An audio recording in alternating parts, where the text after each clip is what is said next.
ओमज्ञानाञ्जनतिमिरान्धस्य ज्ञानाञ्जनशलाकया चक्षुरुन्मिलितं येन तस्मै श्रीगुरवे नमः। आद्यान् शृणां दन्ते हृदं याचे पुनः पुनः श्रीमद्रूपपदाम्भोज धूलीभूर्यां भवे भवे।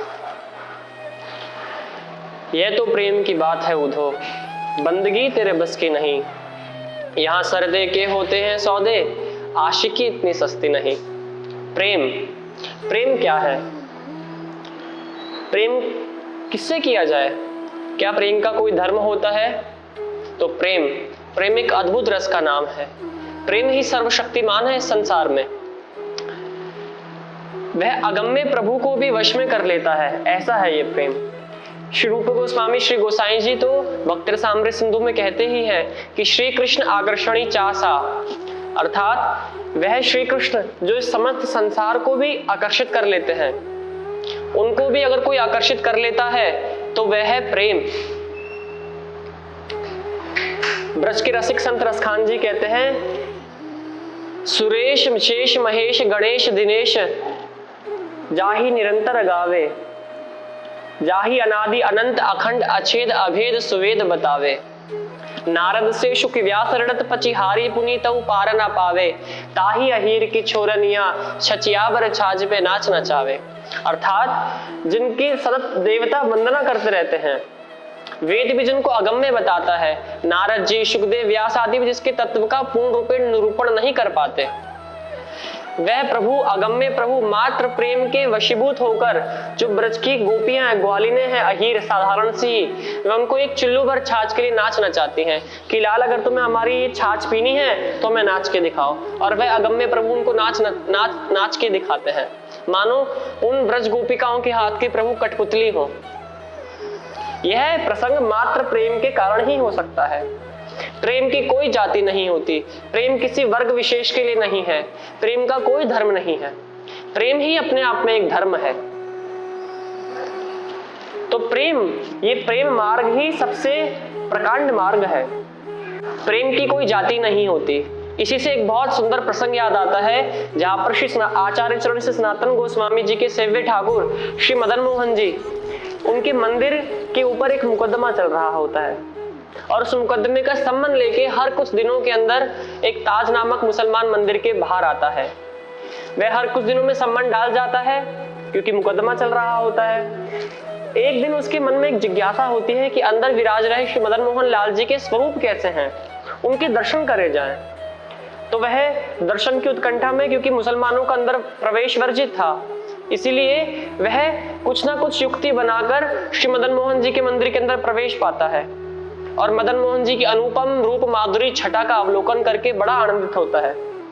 और आनंदित होकर वह एक नियम बना लेता है कि आज से नित्य निरंतर किसी ना किसी वेश को धारण करके, किसी ना किसी युक्तिवश में मंदिर में प्रवेश करके श्री मदन मोहन जी के दर्शन करूंगा, उसके उपरांत ही कुछ अन्न जल ग्रहण करूंगा।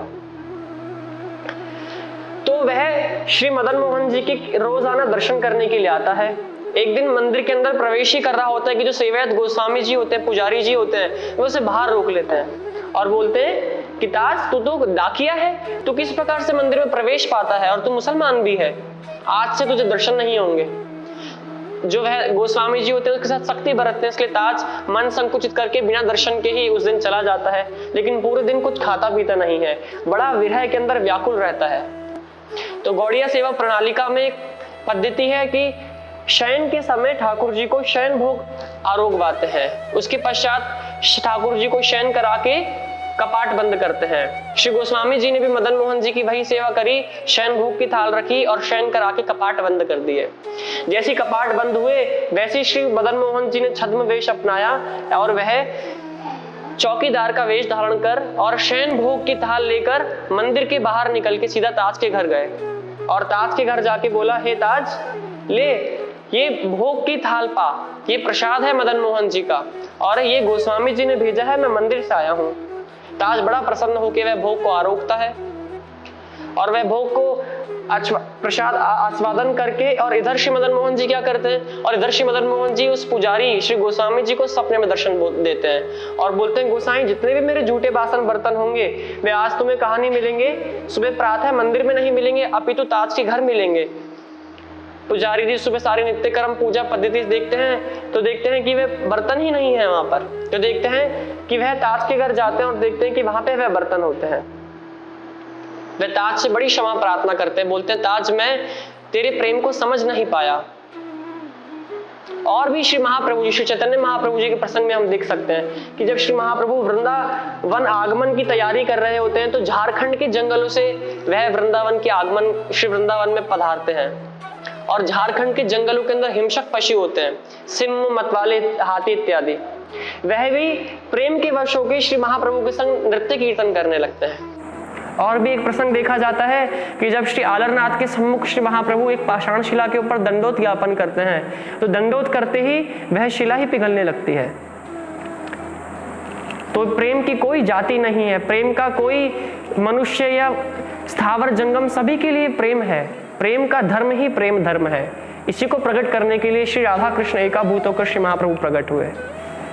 एक बहुत सुंदर बात है जिसके ऊपर हम और आप सबको ध्यान देना चाहिए, वह ये बात है कि जब व्यक्ति ये सोचता रहेगा कि श्री महाप्रभु का प्रागट्य, श्री रूप गोस्वामी, श्री गोसाई जी इत्यादि पूर्व आचार्य चरणों ने जितना भी त्याग किया, ग्रह त्याग करके भक्ति शास्त्र रचे, श्री वृंदावन के अंदर उन्होंने वृंदावन की खोज करी या जो भी कुछ करा वह सब सभी जीवों के लिए करा, मेरे लिए नहीं, सिर्फ सभी जीवों के लिए करा, तब व्यक्ति के अंदर यह प्रेम को प्राप्त करने बहुत क्लिष्ट बना रहेगा। प्रेम प्राप्त करना जटिल रहेगा, कठिन बना रहेगा। लेकिन जब व्यक्ति ये सोच लेगा कि श्री महाप्रभु का प्रागट्य, श्री रूप गोस्वामी, श्री गोसाई जी इत्यादि सब पूर्वाचार्यों ने जितना भी ग्रह त्याग किया, उन्होंने उस आयु के अंदर ग्रंथ इत्यादि रचना करी जिस समय उनको देखना भी बहुत दुर्लभ हो गया था, जिस समय उनकी लेखनी कप कप आती थी। ये सब त्याग जीवों के लिए किया वो एक अलग बात है, लेकिन ये सब चीजें सिर्फ मेरे लिए हुई। यह प्रेम को प्रदान करने के लिए ही श्री महाप्रभु सिर्फ मेरे लिए आए, तो वह प्रेम को प्राप्त करना अति सरल हो जाएगा। क्योंकि सिद्धांत कहता है तत्कर्म प्रवर्तनात्, जब व्यक्ति का प्रबोध होता है, वह जानता है कि सिर्फ मेरे लिए हुआ है, तब वो उस चीज को प्राप्त करने के लिए क्या करता है, कर्म करता है। और जब वह कर्म करता है तो वह प्रेम को प्राप्त करना अति सरल हो जाता है। तो इसलिए आगे भी हम देखते हैं श्रीमद् भागवतम में, जहाँ पे नवदा भक्ति का प्रकार कहा गया है। श्रवणम, कीर्तनम, विष्णु स्मरणम, पाद सेवनम, अर्चनम, वंदनम, दास्यम, सख्यम, आत्मनिवेदनम। ये नवदा भक्ति भी अगर प्रेम के बिना करी जाएगी तो निष्फल हो जाएगी। मानिए जो नवदा भक्ति है ये 9 मोतियों के बराबर है, मोतियों के समान है, और जो प्रेम है ये सूत्र के समान है, एक धागे के समान है। जब तक इन 9 मोतियों के अंदर प्रेम रूपी धागा नहीं पोया जाएगा, प्रेम रूपी धागा नहीं पिराया जाएगा, तब तक ये प्रभु स्वीकार नहीं कर पाएंगे। इसलिए प्रेम ही सर्वस्व है। लेकिन इस विशुद्ध प्रेम को कैसे प्राप्त किया जा सके, अगर हम इसकी उच्च कोटि देखें तो देखते हैं कि श्रीमद् भागवतम में जहां ये उल्लेख मिलता है रास पंचाध्याय में कि ब्रह्म रात्रि पर्यंत तक रास रचा, अर्थात 6 महीने का एक रात्रि बन गई और उसमें प्रभु रास रचाने लगे। वह 6 महीने की एक रात्रि मानो श्री राधा रानी को ऐसा लगा कि एक क्षण में बीत गई हो। और दूसरा पक्ष कहता है कि जहाँ श्री ठाकुर जी सन्मुख हैं, श्री राधा रानी के सामने हैं श्री ठाकुर जी, और वो एक पलक जब झपकती हैं तो उनको ऐसा लगता है कि ये वियोग है, एक पलक का व्यवधान भी, और ऐसा लगता है कि एक पलक झपकने में 4 युग बीत गए हो। इतनी लंबी लगती है वो उनको एक पलक झपकने का समय कि एक कल्प बीत गया हो। इसलिए कहते हैं कि पलकांतर दर्शबिन कल्पांतर ही विहात। ये प्रेम का वैचित्र्य है, ये प्रेम के अलग अलग रंग हैं। जीव का एकमात्र पुरुषार्थ प्रेम को प्राप्त करना है। लेकिन इस संसार में, इस कली काल में उस प्रेम को कैसे प्राप्त किया जा सके जब चारों तरफ काम, क्रोध, लोभ, मोह, मद, मात्सर्य फैला है, अज्ञानता है। तब बड़ी कृपा करके प्रभुचरण श्री विश्वनाथ चक्रवर्ती बताते हैं कि आराध्यो भगवान ब्रजेश तनया सद्धामम वृंदावनम, अर्थात कि प्रेम सिर्फ और सिर्फ किससे करा जाए, कृष्ण से। वो भी कौन से कृष्ण से, कैसे कृष्ण से, ब्रजेश तनया, जो नंद जी के पुत्र हैं कृष्ण, उनसे प्रेम किया जाए।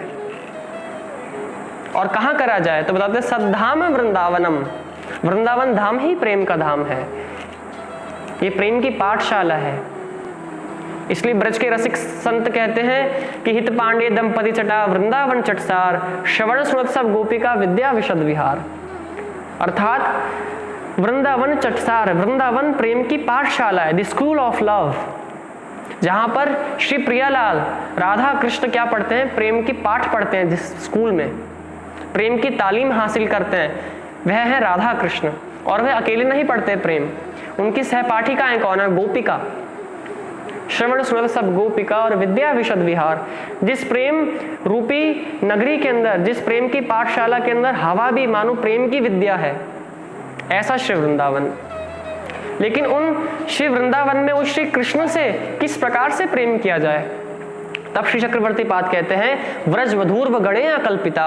जिस प्रकार से व्रज वधुओं ने, श्री गोपिकाओं ने श्री ठाकुर जी को प्रेम करा, इसी प्रकार से प्रेम करना है।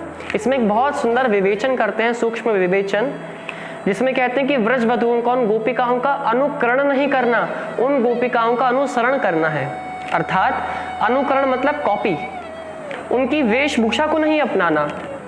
आजकल जब हम देखते हैं कि कुछ लोग गोपिकाओं का वेश अपना लेते हैं, तो उसके लिए श्री चक्रवर्ती पाद ने बिल्कुल वर्जित करा है वो मार्ग, जहां पर उनकी जैसे गोपिकाएं चलती हैं, हलती हैं, बोलती हैं, डोलती हैं, इस प्रकार की क्रियाएं नहीं अपनानी, उनका अनुसरण करना है। अर्थात श्री व्रज गोपिकाओं के भावों को ग्रहण करना है। इसलिए अनुकरण ना करके अनुसरण करा जाए। यह मार्ग श्री चक्रवर्ती पाद ने रूपानुगियों, श्री चैतन्य महाप्रभु के जो अनुयायी हैं उनके लिए प्रशस्त करा।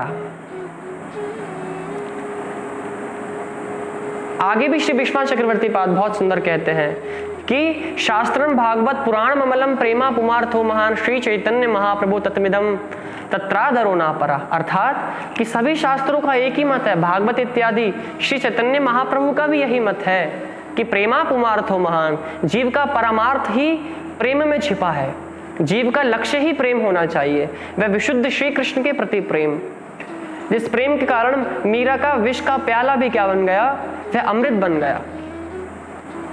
ऐसा प्रेम जिसकी गहराइयों को आज तक कोई नहीं नाप पाया। इसलिए कहते हैं ब्रज के अंदर कि प्रेम नदिया की सदा उल्टी बहे धार, या को कौन पावे पार, प्रेम नदिया की सदा उल्टी बहे धार। जिस प्रेम की गहराइयों को आज तक कोई नहीं नाप पाया, जिस प्रकार से गूंगा गुड़ खाकर नहीं बता सकता कि इसका स्वाद कैसा है, इस प्रकार से प्रेमी प्रेम का मर्म जानता तो है, लेकिन वह उसको पूर्ण रूपेण बखान करने में असमर्थ होता है। इतनी प्रेम की महिमा है, उज्जवल रस है प्रेम। इसलिए ये प्रेम रूपी नदी, प्रेम रूपी महाप्रभु का मार्ग, गौड़िया प्रेम मार्ग, द पाथ ऑफ लव, आइए आप और हम सब इसी श्री महाप्रभु के प्रेम मार्ग में, इस श्री महाप्रभु रूपी प्रेम समुद्र के अंदर अवगहन करें। इति